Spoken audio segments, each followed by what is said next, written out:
করেছে সরকার, আর কেন আমরা প্রোটেস্ট করছি, আন্দোলন করছি, এগুলো একটু আলোচনা করা যাক, একটু জানা যাক এ বিষয়ে। কোরআন আমাদেরকে কি বলেছে? কোরআন এমন একটা জিনিস, এর মধ্যে তুমি সব কিছুই পাবে। सियासत, राजनीति, सखावत, अदावत, इंसानियत, हर चीज़ कुरान में मौजूद है।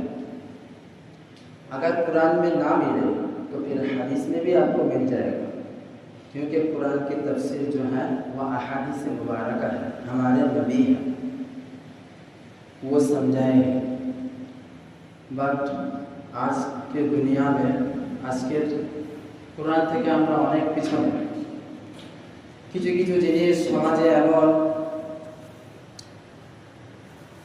একটা যেমন সিঁড়ি, যে সিঁড়িতে পা দিয়ে আমরা উপরে উঠি, তো প্রথম সিঁড়ি যদি না থাকে তো দ্বিতীয় সিঁড়ি পা দেওয়া খুব মুশকিল।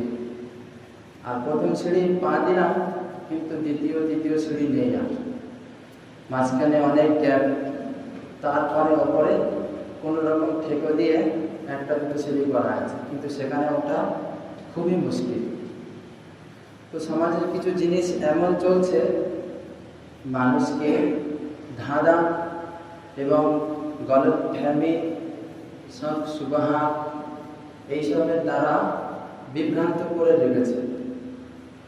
আর সে মানুষ যেই হোক, মুসলিম হোক আর হিন্দু হোক বা আরও অন্য কমিউনিটির হোক, বিশেষ করে যেহেতু আমরা মুসলমান, তো আমাদের